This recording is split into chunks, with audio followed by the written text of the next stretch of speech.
नमस्कारः, स्वागतम।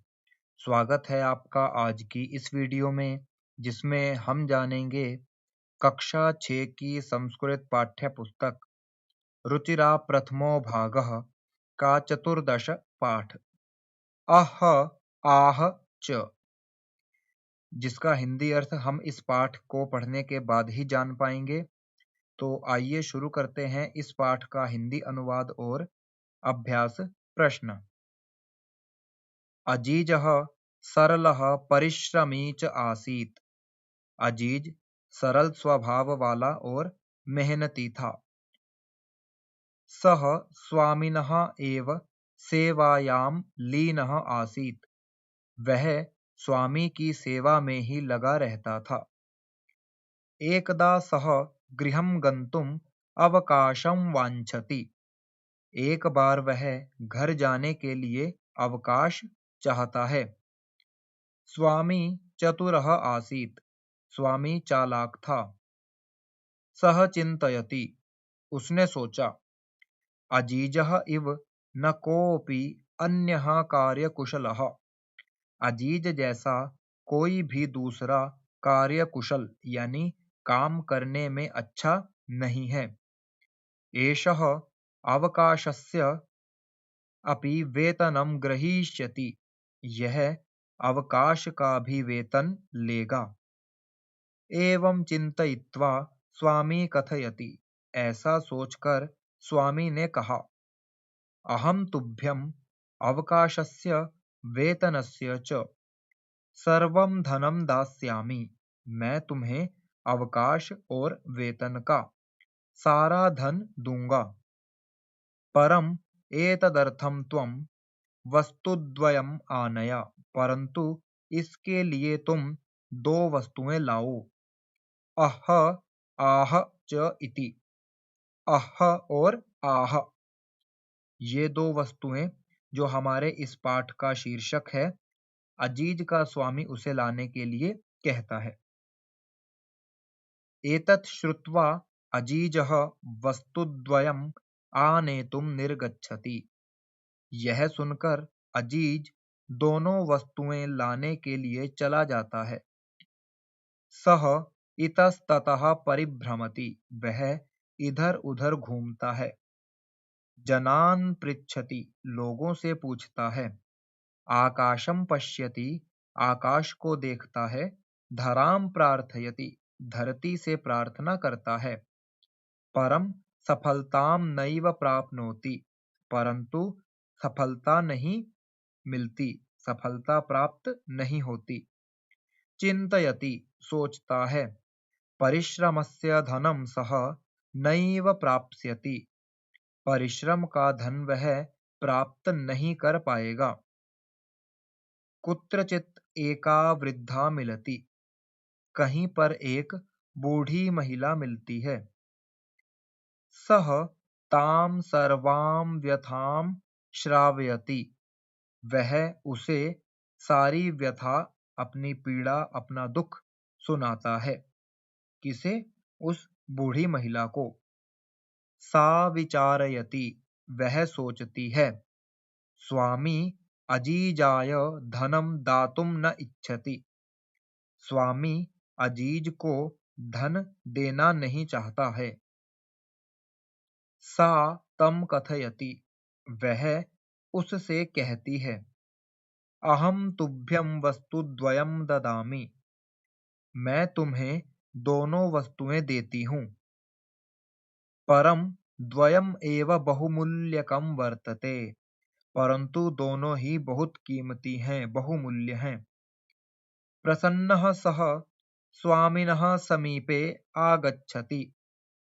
खुश होकर वह स्वामी के पास आता है। कौन आता है? अजीज। अजीजं दृष्ट्वा स्वामी चकितः भवति। अजीज को देखकर स्वामी आश्चर्यचकित हो जाता है, हैरान हो जाता है। स्वामी शनैः शनैः पेटिकाम् उद्घाटयति।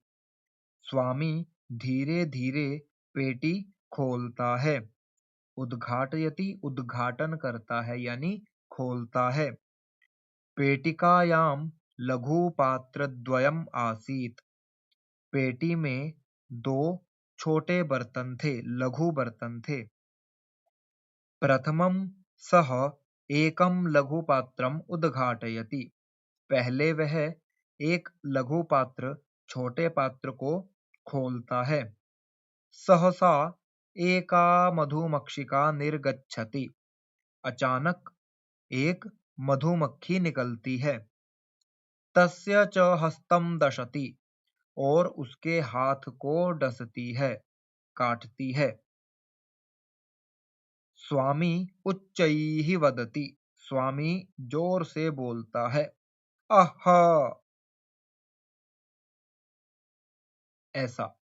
द्वितीयं लघुपात्रम् उद्घाटयति। दूसरा छोटा पात्र खोलता है, बर्तन खोलता है।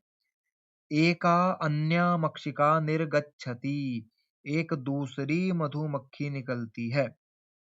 सा ललाटे दशति। वह ललाट यानी मस्तक पर डसती है, काटती है। पीडितः सः अत्युच्चैः चीत्करोति। अब पीड़ित होकर वह जोर से चिल्लाता है, आहा इति। आहा ऐसा। अजीजः सफलः आसीत्। अजीज सफल हुआ। स्वामी तस्मै अवकाशस्य वेतनस्य च पूर्णं धनं ददाति।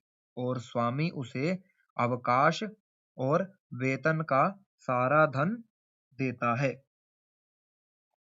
ये था इस पाठ का हिंदी अनुवाद, जिसमें हमने देखा उन दो शब्दों का अह और आह का अर्थ क्या है। ये पीड़ा को बताने वाला, दर्शाने वाला एक भाव है, ध्वनि है, जिसका कोई सामान्य अर्थ नहीं है। केवल जब जब हमें पीड़ा होती है हम इस तरह की ध्वनि का प्रयोग करते हैं। आइए देखते हैं इस पाठ के शब्दार्थ। वांछति चाहता है या चाहती है। कोपि कह और अपि कोई भी। आनय लाओ। अह और आह ये क्या है? कष्ट सूचक, पीड़ा सूचक अव्यय हैं। अव्यय किसे कहते हैं? अव्यय वे पद होते हैं जिनमें लिंग वचन विभक्ति के आधार पर कभी कोई परिवर्तन नहीं होता। वो जैसा है हमेशा वैसा ही रहता है। तो ऐसे पदों को अव्यय कहते हैं। आनेतुम लाने के लिए। निर्गच्छति निकलता है या जाता है। इतस्ततः इसका अर्थ क्या है? इधर उधर। इतः ततः यहां से वहां और वहां से यहां। धराम पृथ्वी को, धरती को। प्राप्स्यति पाएगा या प्राप्त करेगा। व्यथाम व्यथा दुख को, पीड़ा को। सद्यः तत्काल, उसी समय। अर्पय दे दो। उद्घाटयति उद्घाटित करता है, खोलता है। दशति डसती है या काटती है। अत्युच्चैः अति उच्चैः, अति यानी बहुत अधिक, उच्चैः जोर से, बहुत अधिक जोर से। चीत्करोति चीत्करोति चिल्लाता है। ये इस पाठ के कुछ सामान्य शब्दार्थ हैं। आप चाहें तो पाठ के आधार पर शब्दार्थ में और भी पदों को लिख सकते हैं। अब शुरू करते हैं इस पाठ का अभ्यास। पहला प्रश्न देखेंगे। अधोलिखितानां पदानां समुचितान अर्थान मेलयत। नीचे लिखे हुए पदों के समुचित यानी उचित अर्थान मेलयत, अर्थों को मिलाओ। एक तरह से आप कह सकते हो कि शब्द अर्थ हमने मिलाने हैं, लेकिन यहाँ पर अर्थ भी संस्कृत में लिखे हैं। दूसरे तरीके से हम कह सकते हैं कि हमने यहाँ पर समानार्थक पद, पर्यायवाची पदों को मिलाना है। कैसे? देखिए, सबसे पहला क्या है? हस्ते। हस्ते का क्या बनेगा? हमने विभक्ति देखनी है, तो हस्ते के समान विभक्ति या रूप ख वर्ग में कहां पर है? करे। कर माने हाथ और हस्त माने हाथ, तो ये दोनों का अर्थ समान है। दूसरा देखेंगे सद्यः, ये हमने अभी अभी शब्दार्थ में पढ़ा है, जिसका अर्थ क्या होता है? उसी समय, तत्काल, तुरंत, यानी शीघ्रम, जल्दी जल्दी। सहसा, सहसा अचानक, अकस्मात। धनम, धन को क्या कहते हैं? द्रविणम। आकाशम, इसका अर्थ आप ढूंढिए, आकाश का पर्यायवाची गगनम, और धराम का पर्यायवाची पृथ्वीम। तो इस तरह से हमने इस प्रश्न में शब्दों के अर्थ नहीं मिलाए हैं, हमने पर्यायवाची शब्द, समान अर्थी शब्द जो है मिलाए हैं। दूसरा प्रश्न देखेंगे, मंजूषातः उचितम विलोम पदम चित्वा लिखत। मंजूषा से उचित विलोम पद को चुनकर लिखिए। अब ध्यान दीजिए, पहले वाले प्रश्न में हमने समानार्थक यानी पर्यायवाची शब्द मिलाए थे, और इस प्रश्न में हमने विलोम पद यानी उल्टे पदों को, उल्टे अर्थ वाले पदों को मिलाना है। पहला क्या है? चतुरः, और चतुर का विलोम क्या बनेगा? विपरीत क्या बनेगा? मूर्खः। आनेतुम, नेतुम। निर्गच्छति, निर्गच्छति का अर्थ क्या है? निकल जाता है, चला जाता है, तो इसका विपरीत क्या बनेगा? जाने का विपरीत आना। प्रविशति, प्रवेश करता है। स्वामी, स्वामी का विपरीत सेवकः। प्रसन्नः, दुःखितः। उच्चैः, नीचैः। तो ये प्रश्न लगभग बहुत सरल है। अगला प्रश्न देखते हैं, मंजुषातः उचितम अव्यय पदम चित्वा रिक्त स्थानानि पूरयत। मंजुषा से उचित अव्यय पद को चुनकर रिक्त स्थान पूरा कीजिए। अव्यय पद क्या होता है, ये मैंने आपको शब्दार्थ के समय बताया है। यहाँ पर मैं आपको मंजूषा में दिए इन पांचों अव्यय पदों का हिंदी अर्थ बताता हूँ, आपने याद रखना है और उसी के आधार पर शब्दार्थ पूर्ण करने हैं। पहला क्या है? इव। इव का अर्थ होता है उसके जैसा, समान, तुलना करने के लिए इसका प्रयोग किया जाता है। दूसरा क्या है? अपि। अपि का अर्थ भी, जैसे तुम भी पढ़ो, तो यहाँ पर भी के अर्थ में अपि का प्रयोग होगा। तीसरा क्या है? एव। एव का अर्थ होता है ही, जैसे तुम ही पढ़ो, तो यहाँ पर ही के अर्थ के लिए हम एव का प्रयोग करेंगे। च। च का अर्थ क्या होता है? और, जैसे रामः लक्ष्मणः च, राम और लक्ष्मण। संस्कृत में जो च है यानी जो और का संस्कृत प्रतीक है, वो सबसे अंत में प्रयोग किया जाता है।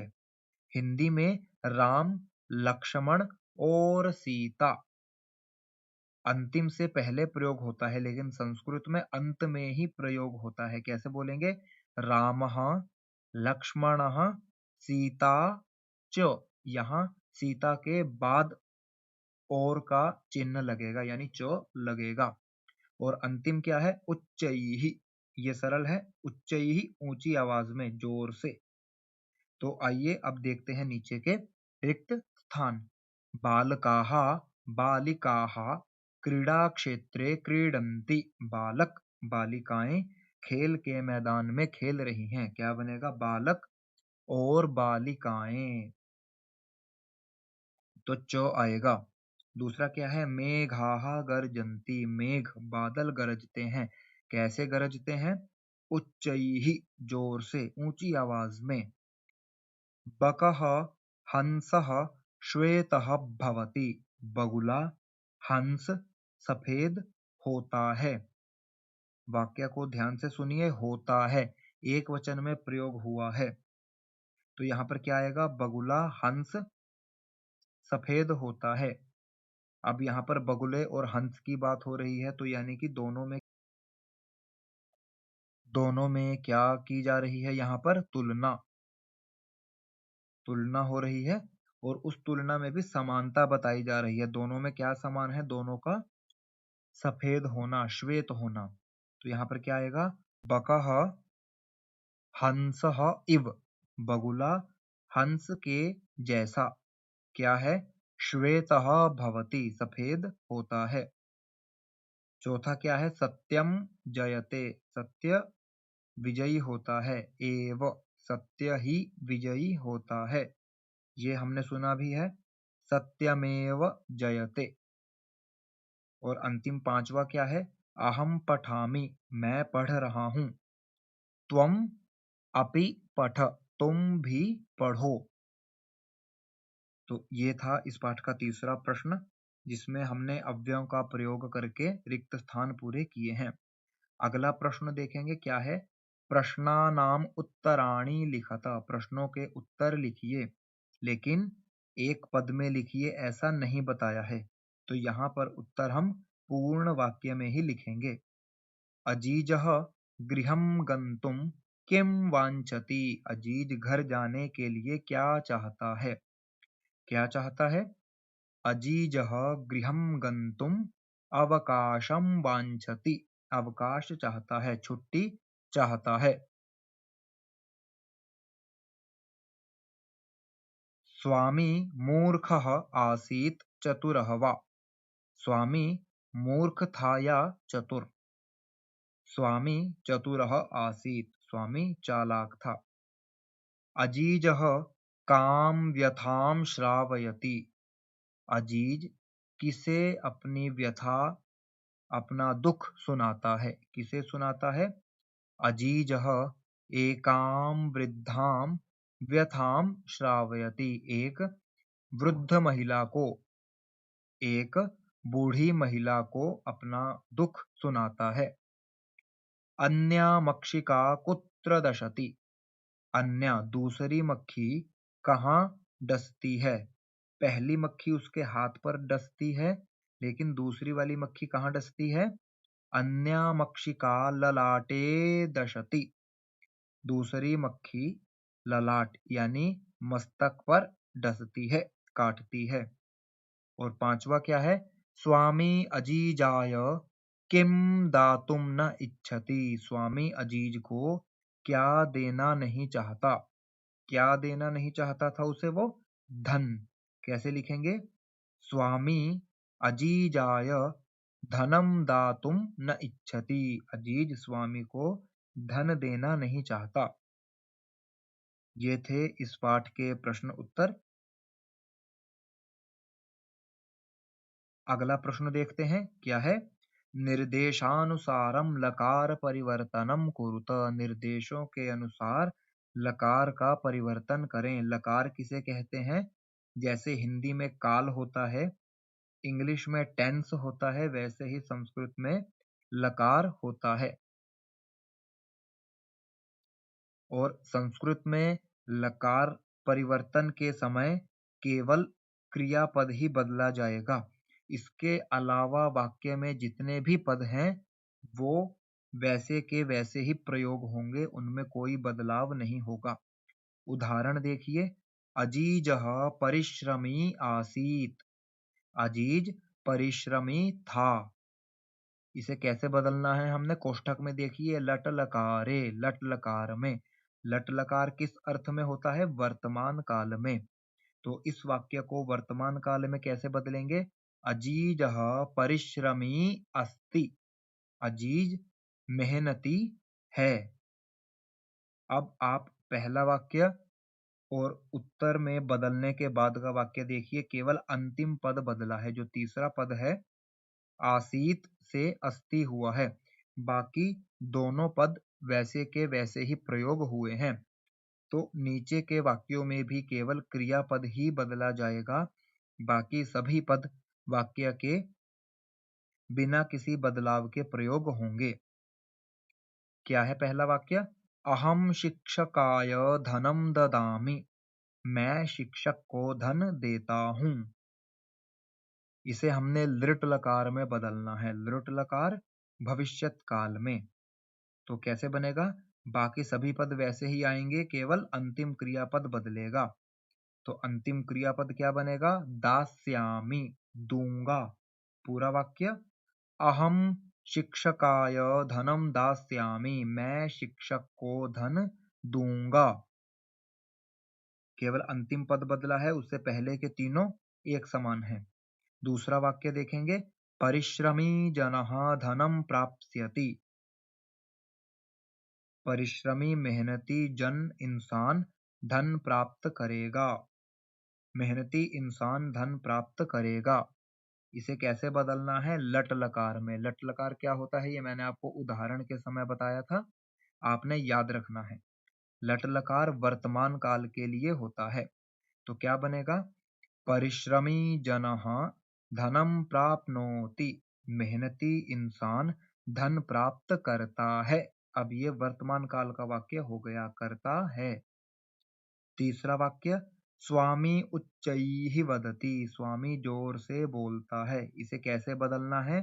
लंग लकार में। लंग लकार क्या होता है? भूतकाल, जो बीत गया है। तो कैसे लिखेंगे? स्वामी उच्चैः अवदत्, स्वामी जोर से बोला। चौथा वाक्य, अजीजः पेटिकाम गृह्णाति। यहाँ पर इस पद को ध्यान से देखिए, गृह्णाति। इसे देखकर आपने उलझना नहीं है। ह आधा है और उसके बाद ण लगा है। ट, ठ, ड, ढ, ण। गृह्णाति। इसे हमने कैसे बदलना है? लृट लकार में बदलना है। लृट लकार क्या होता है? हमने क वाक्य में किया है, सबसे पहले वाक्य में, भविष्यत काल। तो कैसे बनेगा वाक्य?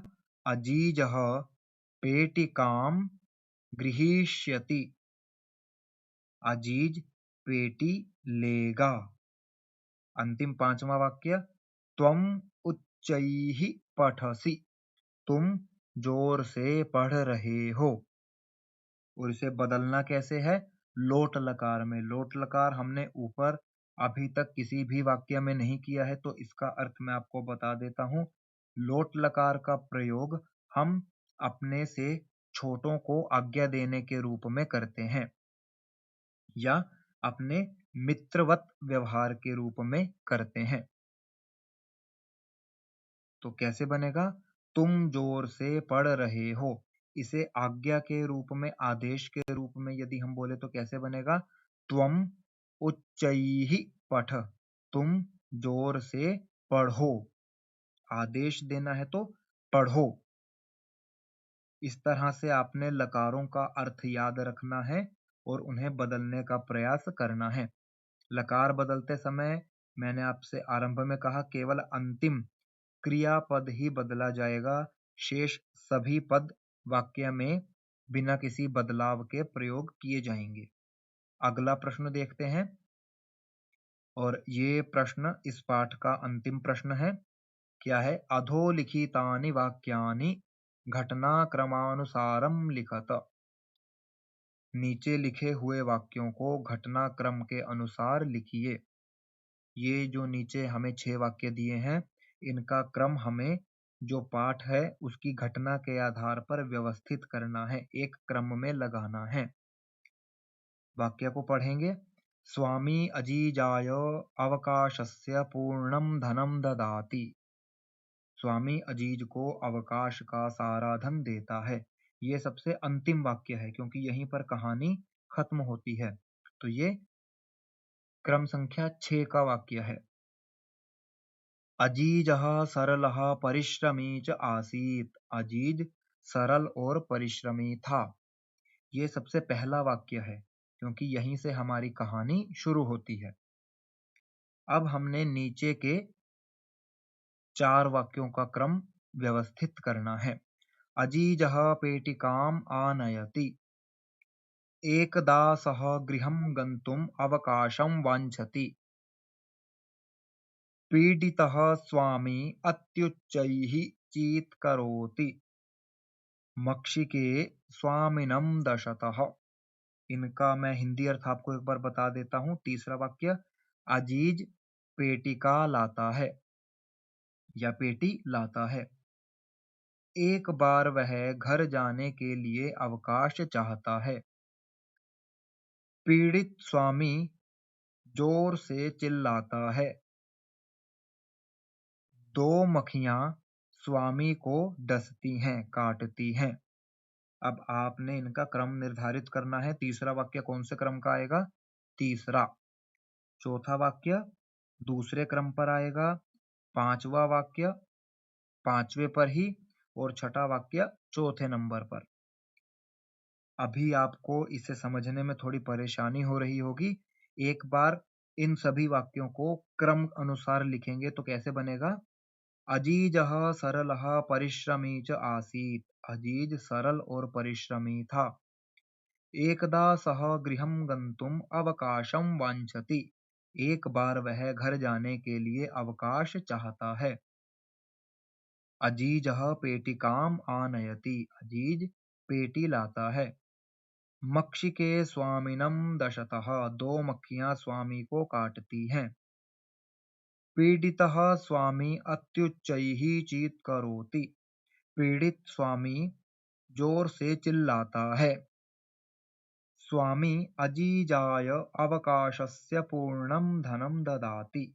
स्वामी अजीज को अवकाश का सारा धन देता है। इन वाक्यों को यदि ऐसा पढ़ें तो पढ़ने से लगता है कि कहानी से ही मिलता जुलता है।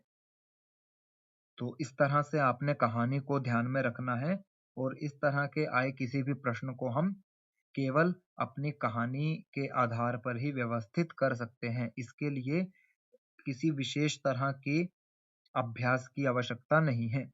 हमें केवल कहानी पता होनी चाहिए, कहानी का क्रम पता होना चाहिए। तो इस प्रश्न के साथ ही ये पाठ हमारा समाप्त होता है। आपने इसका अच्छे से अभ्यास करना है।